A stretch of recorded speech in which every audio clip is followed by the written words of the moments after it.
Bienvenue sur France 24. Il est 19h à Paris, à la une de l'actualité. La plupart des milliers de morts dans les inondations dans l'est de la Libye.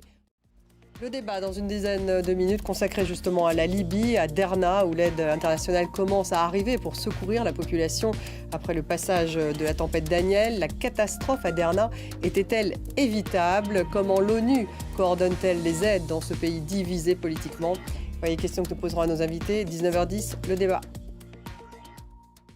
Dans l'est de la Libye, la plupart des milliers de morts dans les inondations auraient pu être évités. C'est ce qu'a affirmé aujourd'hui le patron de l'Organisation météorologique mondiale, une organisation qui dépend des Nations Unies.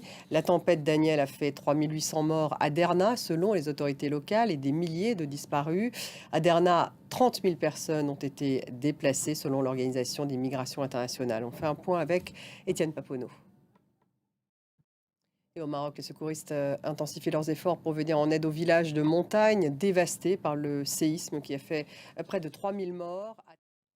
Lampedusa n'arrive plus à faire face à l'afflux des migrants qui débarquent sur ses côtes après l'arrivée de 7000 d'entre eux ces 2 derniers jours. C'est une déclaration de Filippo Mannino, le maire de la petite île italienne, l'île qui compte normalement un peu plus de 6000 habitants.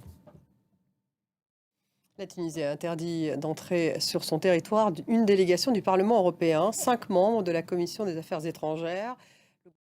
Sport avec la reprise de la Coupe du Monde de rugby. Ce jeudi, 2e match de l'équipe de France dans le tournoi, cette fois face à l'équipe d'Uruguay. Elliot Samuel, notre envoyé spécial à Lille. Merci d'avoir suivi. Restez avec nous dans quelques minutes. Le débat, il est consacré à la Libye, à Derna, justement à cette catastrophe. Où en sont les secours? Comment l'ONU coordonne-t-elle l'aide sur place? La plupart des victimes auraient-elles pu être évitées? En tout cas, c'est ce que dit un responsable de l'ONU. Quelle est la situation dans ce pays divisé? Voilà toutes les questions que nous allons poser à nos invités dans quelques minutes. Le débat.